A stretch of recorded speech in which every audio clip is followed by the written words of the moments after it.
মাত্র 5 মিনিটে ভাইরাল আনারস মাখা। এই আনারস মাখাটা একবার খেলে বারবার খেতে মন চাইবে। একটা ফ্রেশ আনারস নিয়েছি, এখন এটা কেটে নিচ্ছি। আসলে আনারস মাখা আমার খেতে যতটা মজা লাগে, এটা কাটতে সবথেকে বেশি বিরক্তিকর লাগে। পিস পিস করে আনারসটা কেটে নিচ্ছি। এই আনারসের মধ্যে গোল গোল চোখ থাকে, এটাকে আমরা চোখই বলি, আপনারা কি কি বলেন জানি না। এটা কাটা আমার কাছ থেকে সবথেকে বেশি বিরক্তিকর। দেখেন, চাকুর সাহায্যে উঠিয়ে নিচ্ছি। এভাবে আনারসটা কেটে পরিষ্কার করে নিব। মজার কোনো জিনিস খেতে গেলে তো একটু পরিশ্রম করাই লাগে, কি বলেন? আনারসগুলো আমি কেটে নিয়েছি, প্রায় হয়ে গিয়েছে। দেখেন,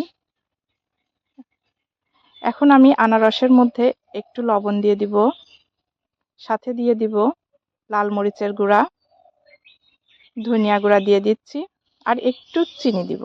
খুব বেশি দিব না, এটা আমি স্বাদ বাড়ানোর জন্য দিচ্ছি, মিষ্টির জন্য না। টক ঝাল মিষ্টি এরকম আনারস মাখা যদি একবার খান তাহলে বারবার খেতে মন চাইবে। এই গরমের দুপুরে অথবা বিকালে এরকম টক ঝাল মিষ্টি আনারস মাখা কিন্তু দারুণ লাগে।